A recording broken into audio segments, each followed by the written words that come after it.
Hey, welcome back to the Mo Show. It's Mo here this morning with an awesome guest that I am just blown away that she's given us time out of her busy schedule. You know her as Black Cindy in Orange is the New Black, and the final season begins July 26th.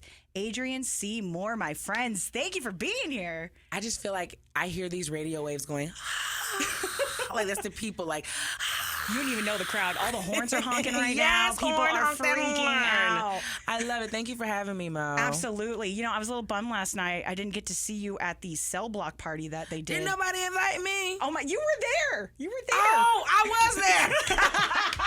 I didn't know it was called the cell block party, though. They just told me we was going to Los Sombreros. And I was like, Mexican? I'm there. Oh, yeah. The food was bomb. Everything was cool. My favorite part was the little gift bags you guys gave. Mm-hmm. It was so cute. Such Did a you see surprise. what was inside? Oh, of course I did. I had gum. I had just make sure your everything breath you is would right. need. Got to make sure your breath is right in prison. Yeah. And you smell good. It was all things to help you smell better. Exactly. Your breath, your body. The little facial soaps and everything. You know, we care about hygiene in prison. And I got toilet paper, which I was like, and I you need gotta this. clean your butt. Yeah, exactly. I wanted to be as clean as possible and use it for whatever I needed. But it was super cool last night. I was sad I didn't get to meet you last night. But this makes it so much better because it's personal. Absolutely. Yeah. Now, you've had an interesting journey playing Cindy and just watching her time in the system. From season 1 to this final season, what was it like for you to see her progress? I was proud of Cindy. At no point was I ever embarrassed or ashamed to play her, to tell her story, even in the tough moments, right? Because that's what humanity is. We have these tough moments in our life, and I've learned through her because I've walked through these similar journeys in life where we can't be so hard on ourselves when we make mistakes. Yeah. We're gonna make them. We're not perfect. We're perfectly imperfect human beings, and so we're gonna make mistakes, and we can't dwell in that. We have to learn the lesson, obviously, course correct if we can, and then move forward and know that, I am still a good person. I still have a lot to contribute in this world. So I was very proud to tell her story for 7 years. Yeah, I mean, it was such an interesting story. I mean, especially her converting to Judaism, too. Yes, which was mazzles. Shalom. Was there anything that she went through that you had kind of related to? Ironically, every season there was something about her that I related to. Taking her spiritual journey. I was a nanny for years in New York, and a lot of my clients were Jewish kids. And so I was very familiar with bat mitzvahs and bar mitzvahs and the prayers that they say and just, how Judaism views spirituality, and I come from a very spiritual background myself. I was raised Christian, so I was in the church, and so a lot of that's her conversion. A lot of people call it the conversion speech, but when she's talking to the rabbi or the rebbe, converting, and she's talking about remembering sitting in church and always having that dogma kind of coming at you and feeling like, am I a sinner or am I a saint? I remember those feelings as a child. So every season there's something about her journey that I definitely connect to. Yeah, that's beautiful. Yeah. There is this rumor kind of going around that this is your most memorable performance this upcoming season. How has the show challenged you as an actress? In so many ways. I mean, it's as a technician of the craft, it's challenged me in that, you never know when you're walking on the set, when you're working with someone, how they're coming to set, right? Or even as yourself, how you're coming to set. And you have to come to set as you are and be present as you are. You can't fake the funk, right? Because just like people can read it, the camera can definitely read it. Oh yeah. So it definitely grew me as a technician of the art of acting, and then just storytelling and the power of what storytelling can do. As an artist myself, and how it sits and lands in my spirit, and then how I then can convey that story on a camera and how it sits and lands on the audience. So that has been a powerful challenge and learning, and then honestly, to just have fun and to not judge myself. I think when I was first acting and, getting into the TV world, I was like, oh, I got to make sure my lines are memorized. Got to make sure I know my things and my positions and where I'm supposed to stand and da-da-da-da-da-da-da. And now, not that I still don't, have those thoughts that go in my head, but I'm definitely much more relaxed about it. Yeah. Even when I have to have an emotional day, right? If my character is having an emotional scene, I always used to get so in my head, like, am I going to be able to cry on camera? Right. Yeah. But honestly, the more I've relaxed and the more fun I have, the more ready the emotions are for me. Oh, yeah. I've learned in myself. Once you're in your head, that is where everything starts going breakdown. on. Downfall. Yes, Totally. it's the breakdown. And that's the other, as you said it perfectly, how to get out of my head, and into my heart, into my gut more. I was in Tucson and I was in my gut all 4 days. Oh, no. Yeah, no, but in a good way. Okay, in a good way. In an amazing, powerful way. Okay, good. Yeah. Good. I like that. Now, was Cindy your first choice that you auditioned for, or was there another character that you I don't know if I had a choice. It was more so I need a job. And so they said, hey, come audition for this. And I was like, okay, maybe this could be a moneymaker for me. I actually first audition for Tasty. Really? Yes. And at the time, so here's God. I don't know how people are spiritual out there in this world, but I am.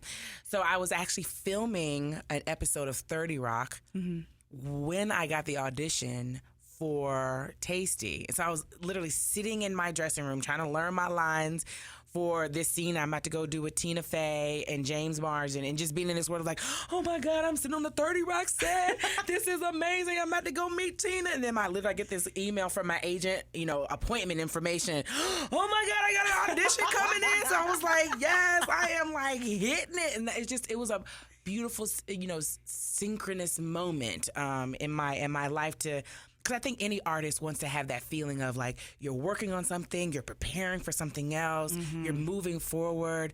So I first went out for Tasty, didn't get it obviously, but that's great. And I'm so happy for that because I love Cindy and I love her journey and I love being able to tell her story. How are you feeling about this next season? Like, I'm assuming it's ending on a high note and it's just completely ending. They don't want to do any sequels or spinoffs or anything like that. Are you kind of sad that you're never going to get to play Cindy again? It's bittersweet. Okay. It's bittersweet. And I think the way we leave off Cindy's story, particularly in season 7, I want to know more. Okay. I definitely want to know more because a lot of things that I had been asking since, I stepped into that role and found out about her backstory and found out, like who she was, the way we left her off in season 7. I was like, wait, so what's going to happen here? And what's going to happen between, all these relationships, between her and Tasty, between her family? Like, there's so many questions that we just kind of like put a ... behind her. So yeah, I definitely, it's bittersweet, but I know I have to move on. But there's definitely, if they want to pick it back up, I think Cindy would be a great place to start from. I hope so. I am excited.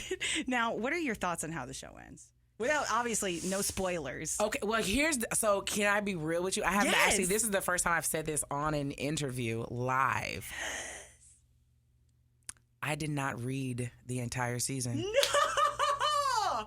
So you're just going to watch it like the rest of us then? Do you guys have a watch party or anything like that? No. I have a watch party in my house with my PJs. Right. But I chose that, and you'll see why I chose to do that stylistically as an artist. Okay. But her storyline this season is very singular, and I wanted to experience that for her. And that meant for me, there are some things that I don't want to know about as the actor going into this moment. And so I made a conscious choice to not read certain things. And I only read her storyline this season. Oh, wow. So I'm going to be a fan and I've always been a fan of the show, obviously. I mean, I work on it. But I'm going to be a fan and watch it. And also, my castmates do an incredible job. And I know in the 6 seasons that I've read it, I read it with the idea of who these people are and how I know they may act the scene out because of, who their characters are. But this time I won't know. Oh man. Yeah, it's gonna be incredible. That's pretty exciting. Yeah, That's I was like awesome. embarrassed about admitting that at first. But I was like, you know what, Adrienne, stand on your truth. You didn't read it. Okay. I was just saying that's like the most realist thing that anyone would ever say about what they're doing with a project of theirs like this, because most people, they need to know everything. Yeah. But her story, she doesn't and she shouldn't know everything. Yeah. Of how it unfolds for her. She shouldn't know everything. I am so excited to see how everything unfolds this next season. Again, Me too. Adrienne C. I can literally Moore. say that. Me too. Adrienne C. Moore hanging out with us. She plays Cindy on Orange is the New Black, and the season finale begins July 26th. Besides this, what is next for you, my dear? Well, I'm going back to one of my first loves, which is the stage. Oh. So I'll be on a stage. Theater or not singing? near you. Well, there will be singing. There will be singing. There will be dancing. And there will be a lot of acting. Are you going to be in a musical? Come to New York. Starting in October, you will see it there. I think they're going to make the announcement next week. The reason why I say it is because they've been asking me for a lot of like press stuff. So I'm, sending them a whole bunch of information. I'm also, and I'm putting this on the airwaves, because I do believe things move energetically. I am stepping into a comedic side of my life. Yes. So I am endeavoring in stand-up. Really? And I'm writing. I'm working on a one-woman show, which will involve a lot of comedy. So I have a lot of exciting things. And I continue to do advocacy work. So I work with animals. I work with kids a lot. So, yeah, I got a lot. I got my plate full, but I love my plate, and I love to eat. I love it. I love to eat too, so I know exactly what you mean, girl. Well, hey, thank you so much for stopping by. I'm so excited for this upcoming season and also to see you on your next endeavors. Thank you so Mo. much. Thank you for having me. Absolutely.